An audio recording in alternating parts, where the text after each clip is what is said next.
नमस्कार. मी भाऊ तोरसेकर. तुम्ही बघत आहात प्रतिपक्ष. मित्रांनो, आता महापालिका निवडणुका लागल्यात. 29 महापालिकांच्या निवडणुका होणार आहेत आणि त्यामध्ये अतिशय महत्वाची म्हणजे मुंबई, ठाणे, पुणे, संभाजीनगर आणि नागपूर अशा मोठ्या महापालिका आहेत. आणि या निवडणुकांचं काय गणित असेल हे मांडण्याचा प्रत्येक विश्लेषक आपल्या अनुभवानुसार आणि अभ्यासानुसार ते गणित मांडण्याचा प्रयत्न करतोय. आणि राजकारणाचं विश्लेषण करणारे हे नेहमी सांगतात की नुसतं मॅथमॅटिक्स जमून चालत नाही, गणित जमून चालत नाही, केमिस्ट्री पण जमावी लागते. केमिस्ट्रीचा अर्थ काय असतो? रसायनशास्त्र. रसायनशास्त्र याचा अर्थ असा की दोन रसायनं एकत्र केली की एकामेकात मिसळून जातात आणि त्याला केमिस्ट्री म्हणतात. म्हणजे 2 पक्षांची, 4 पक्षांची, 8 पक्षांची आघाडी होत असेल तर त्या आघाडीत येणारे जे पक्ष आहेत ते जर मनाने, एकजुटीने, एक दिलाने जर आघाडी म्हणून किंवा युती म्हणून समर्थपणे निवडणूक लढले तर त्यांना अधिक यश मिळू शकतं. आणि त्या एकजूट आणि एक दिलाने लढण्याला केमिस्ट्री म्हणतात. जसं दूध आणि पाणी एकत्र टाकलं किंवा साखर ही पाण्यात टाकली किंवा दुधात टाकली तर साखर दुधामध्ये, पाण्यामध्ये मिसळून जाते, वेगळी राहत नाही. पण त्यामुळे पाणी गोड होतं, दूध गोड होतं, तर त्याला केमिस्ट्री म्हणतात. पण समजा तुम्ही असा पदार्थ टाकलात की तो त्यात मिसळून जाणार नाही, वेगळा राहील, तर मग त्याला केमिस्ट्री म्हणत नाहीत. पाणी अधिक दगड असं एकत्र केलं तर पाणी वेगळं राहतं, दगड वेगळा राहतो, तर ती केमिस्ट्री नसते. त्यामुळे पाणी आणि दगड एकत्र केल्यामुळे फार मोठी युती झाली, आघाडी झाली. त्याची बेरीज करून होणार नाही. वजनामध्ये होईल की पाण्याचं वजन 1.5 किलो होतं, दगडाचं वजन 1 किलो होतं आणि दोन्ही मिळून 2.5 किलो होतात. पण ते 2.5 किलो व्यवहारतः वेगवेगळे असतात, 1.5 किलो आणि 1 किलो असे. त्यामुळे अशा रीतीने ज्या आघाड्या बनतात, दगड आणि पाणी एकत्र केलं किंवा तेल आणि पाणी एकत्र केलं तर तेल पाण्यामध्ये मिसळत नाही, तेलाचा तवंग पाण्यावर तरंगताना दिसतो, त्याला केमिस्ट्री म्हणतात. ती केमिस्ट्री सांगते की हे एकजीव झालेले नाही आणि म्हणून तेल वेगळं आहे, पाणी वेगळं आहे. तिथे केमिस्ट्री बिघडलेली असते. पण दूध आणि पाणी एकत्र केलं, साखर आणि दूध एकत्र केलं तर ती केमिस्ट्री यशस्वी होते. नेमकी तीच गोष्ट निवडणुकीच्या राजकारणामध्ये आघाडी किंवा युती करण्यामागे असते की आपण एकत्र येतोय तर दोघांचाही फायदा झाला पाहिजे. साखरेचा गोडवा कायम राहिला पाहिजे आणि पाणी आपल्या जागी राहून सुद्धा गोड झालं पाहिजे. त्याला म्हणतात केमिस्ट्री निवडणुकीची. ती नसेल तर मग काय होतं? तर काय होतं हे उद्धव ठाकरेंनी विधानसभा निवडणुकीपूर्वी सांगितलं की नाहीतर मग आघाडी म्हणून एकत्र आलेले पक्ष असतात ते एकमेकाला मदत करण्यापेक्षा एकमेकाचं नुकसान करण्याचा प्रयत्न करतात. सर्वात मोठा गट असेल, सर्वाधिक आमदार ज्याचे असतील त्याचा मुख्यमंत्री असं ठरलं की मग दुसऱ्याचे आमदार कमी करण्यासाठी त्यांना मदत करण्यापेक्षा ते पडतील कसं हे बघितलं जातं. गेल्या विधानसभा निवडणुकीत महाविकास आघाडीचं नुकसान होणं याचं कारण तेच होतं की ते एकत्र आले पण एकमेकात मिसळले नाही. तीनही महाविकास आघाडीतल्या पक्षांनी आपल्या मित्र पक्षाच्या उमेदवारासाठी एकजुटीने काम केलं का नाही केलं आणि त्यामुळे तिन्ही पक्षांचं संख्याबळ घटलं. उलट दुसरीकडे जागा वाटपावरून पण भांडणं झाली नाहीत आणि शिंदे किंवा अजितदादा यांनी निमूटपणे कमी कमी जागा स्वीकारून एक दिलाने निवडणूक लढवण्याचा जो प्रयोग केला तेव्हा 288 पैकी 233 जागा हे महायुती जिंकून गेली कारण त्यांची केमिस्ट्री जुळलेली होती. अमुक ठिकाणी राष्ट्रवादी अजितदादा गटाचा उमेदवार आहे, आम्ही कशाला मत द्यायचं? आम्ही तर दीर्घकाळ राष्ट्रवादी आणि शरद पवारांच्या राजकारणाचे विरोधक आहोत, तर आम्ही अजितदादा पवारांचा उमेदवार जिंकून आणणार नाही. ही भूमिका भाजपच्या लोकांनी घेतली नाही किंवा एकनाथ शिंदेच्या कार्यकर्त्यांनी घेतली नाही. त्यांच्या वाट्याला त्यांच्या मतदारसंघामध्ये जर अजितदादांचा उमेदवार आला असेल तर शिंदेची शिवसेना आणि भारतीय जनता पक्ष या दोन्ही पक्षांच्या कार्यकर्त्यांनी त्या उमेदवाराला जिंकण्यासाठी आपली सगळी ताकद झोकून दिली होती. एक दिलाने एकजुटीने जणू काय अजितदादांचा उमेदवार हा शिंदे शिवसेनेचा आहे किंवा भाजपचा आहे म्हणून तीनही पक्षांचे तळागाळातले कार्यकर्ते एकजुटीने एक दिलाने लढलेले होते. ही बाब फार महत्वाची असते. पण दुर्दैव असं आहे की किती लोक या गोष्टीचा सिरियसपणे विश्लेषणात उपयोग करतात. तसं नाही होत, गणित मांडलं जातं. अरे गेल्या महापालिका निवडणुकीमध्ये शिवसेनेचे 84 आणि भाजपचे 82 लोक निवडून आले होते. मनसेचे काय 7 निवडून आले होते. मनसेला इतकी टक्के मतं होती, शिवसेनेला अखंड शिवसेनेला इतके टक्के मतं होती, भाजपला इतके टक्के मतं होती. आणि मग आता मनसे आणि उबाठा शिवसेना यांची बेरीज केली म्हणजे अखंड शिवसेना आणि मनसेची बेरीज केली तर उद्धव ठाकरेंचं पारडं जड होतं. पण उद्धव ठाकरे यांचा जो पक्ष अखंड शिवसेना होता तो आज अखंड शिवसेना राहिलेला नाही, हे लक्षात घेतलं पाहिजे आपण. शिवसेना हा जो अखंड पक्ष होता तो आज एकनाथ शिंदे आणि उद्धव ठाकरे या दोघांमध्ये विभागला गेलेला आहे. त्या दोघांना वेगवेगळी निवडणूक चिन्ह मिळालेले आहे, पक्षाची नावं वेगवेगळी आहेत आणि म्हणूनच त्यांना मिळणारी जी मतं आहेत ती गेल्या निवडणुकीच्या बेरजेतून होणार नाही. त्याला अंकगणित म्हणतात, मॅथमॅटिक्स म्हणतात की त्यांचे एवढे टक्के यांचे एवढे टक्के. पण ते होत नाही. का होत नाही?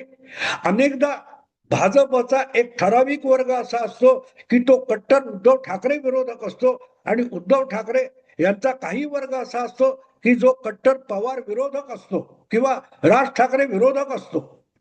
आणि त्यामुळे दोन ठाकरे बंधू एकत्र आले म्हणून ठाकरे दोन भावांसाठी अतिशय आपुलकी असलेला जो मतदार आहे तो पण एकजुटीने मतदान करत नाही. गेल्या वेळेला आदित्य ठाकरेंच्या विरोधात तुम्ही संदीप देशपांडेला उभा केला होता ना, किंवा अमित ठाकरेच्या विरोधात महेश सावंतला उभा करून राज ठाकरेंचं नाव कोणी कापलं होतं असं विचारणारे त्या त्या पक्षाचे समर्थक आजही आपल्याला बघायला मिळतात. मग अशा वेळेला दोन ठाकरे बंधू एकत्र आले तरी त्यांच्या कडव्या समर्थक आणि आपुलकी असलेल्या वर्गामध्ये सुद्धा एक निराशा आणि नाराजी असते. ते म्हणतात आम्ही कशाला उबाठाच्या उमेदवाराला मतं द्यायचे, आम्ही कशाला मनसेच्या उमेदवाराला मतं द्यायची.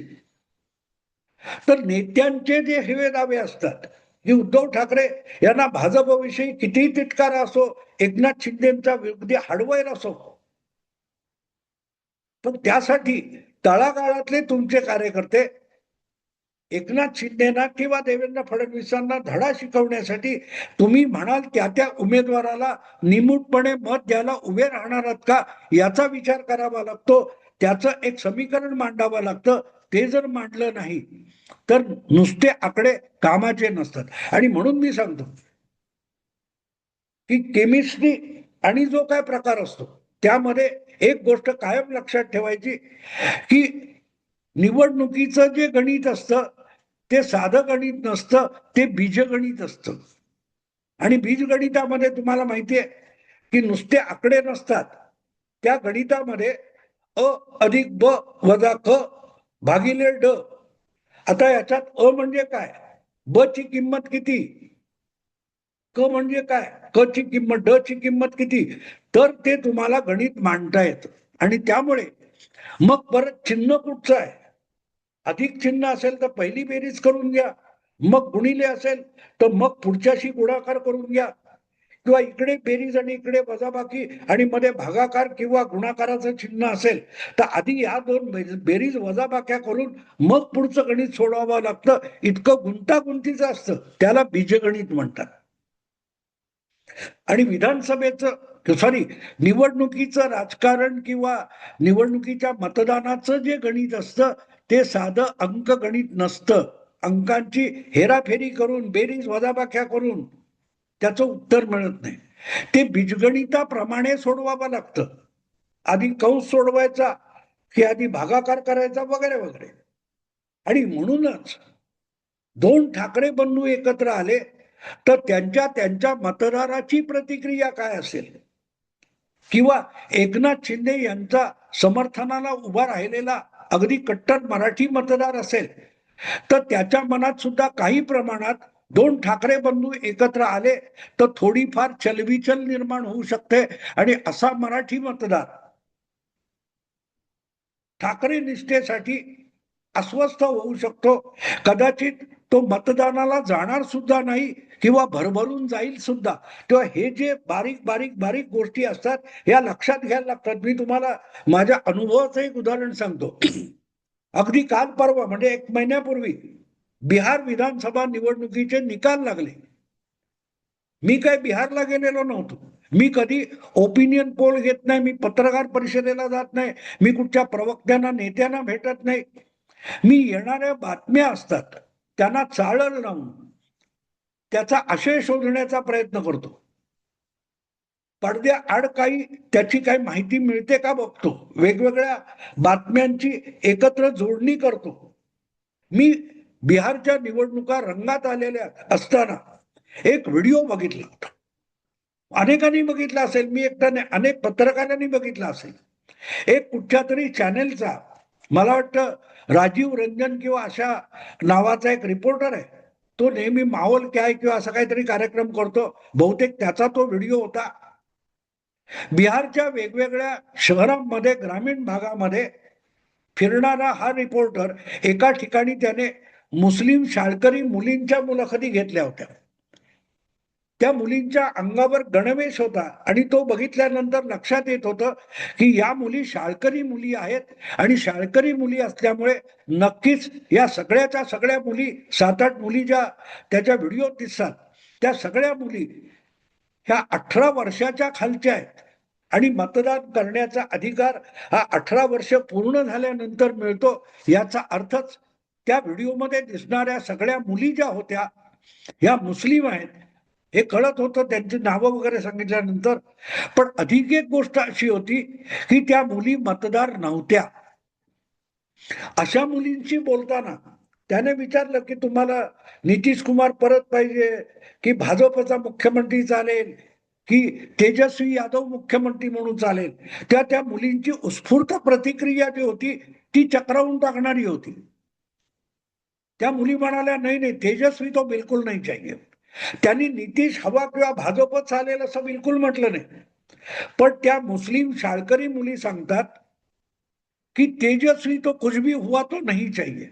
आता ही गोष्ट माझ्या डोक्यात राहून गेली आणि मी जितका त्याचा विचार करत होतो तेव्हा मला एक गोष्ट लक्षात आली की ज्या मुलींना मतदानाचा अधिकारच नाही अशा मुली हट्टाने जेव्हा सांगतात की बाकी काही चालेल पण तेजस्वी यादव नाही चाहिए आणि त्याचं कारण पण त्या मुलींनी त्याच व्हिडिओमध्ये सांगितलं होतं कि हमें 4 बजे के पहले घर में बंद नहीं होना है, हमको शाम को भी घूमना फिरना है.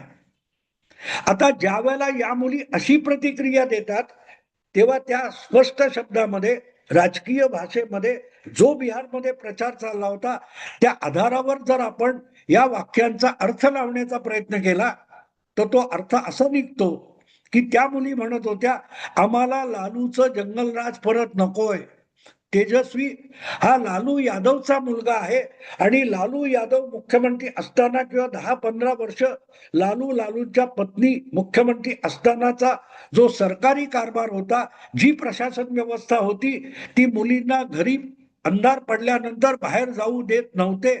कारण कुठल्याही क्षणी मुली पळवल्या जात होत्या, त्यांच्यावर बलात्कार होत होते, लैंगिक अत्याचार केले जात होते, लैंगिक शोषण चालू होतं.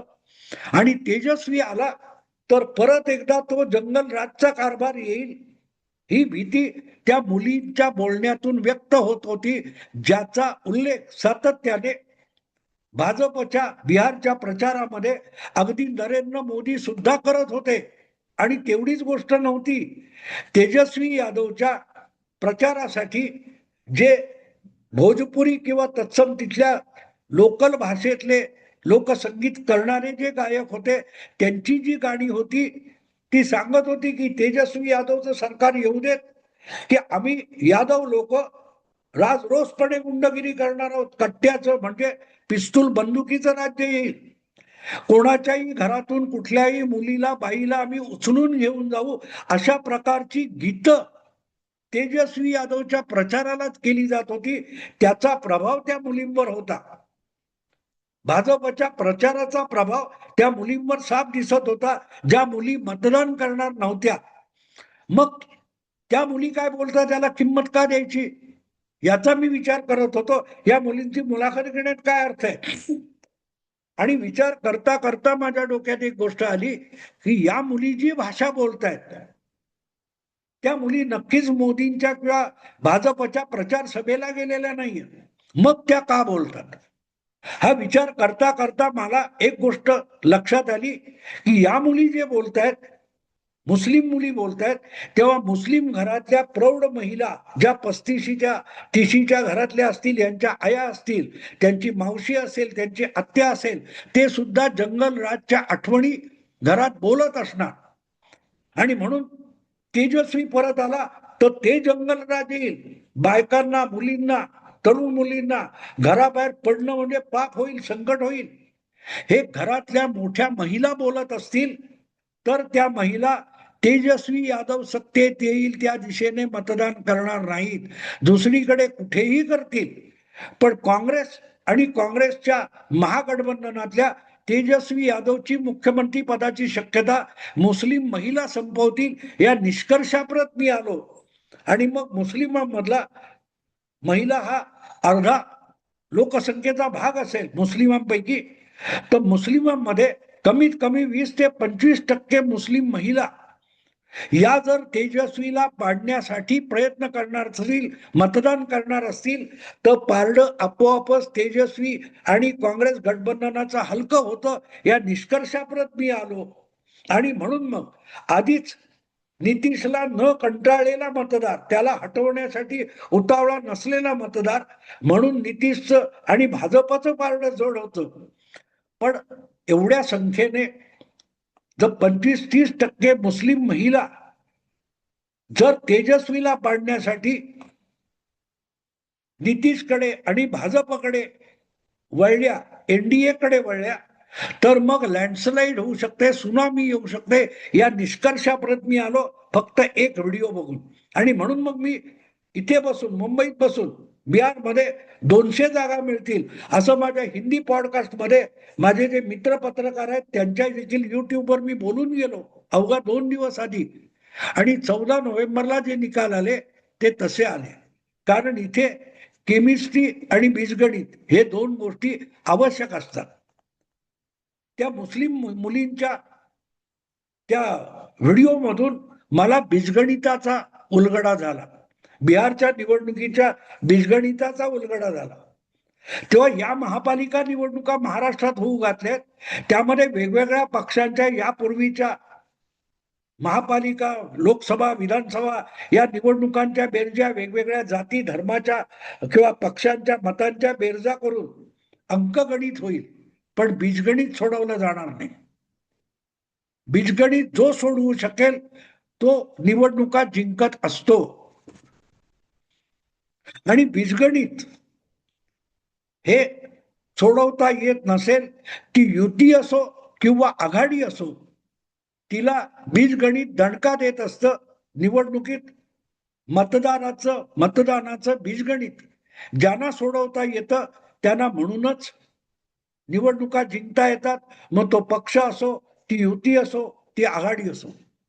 मित्रांनो, निवडणुकीत, राजकारणाच्या निवडणुकीमध्ये बीजगणिताचं हे महत्व कुठचाही विश्लेषक सांगत नाही, पण तेच विश्लेषक किंवा तेच बीजगणित हे निवडणुकीचे निर्णायक परिणाम आणत असतं. 16 जानेवारीला जी मतमोजणी होईल तेव्हा तुम्ही या दृष्टीने निवडणुकीच्या निकालाकडे बघा. एवढं बोलून थांबतो. आवडलं लाईक करा, शेअर करा आणि प्रतिपक्षाला सबस्क्राईब करा. नमस्कार.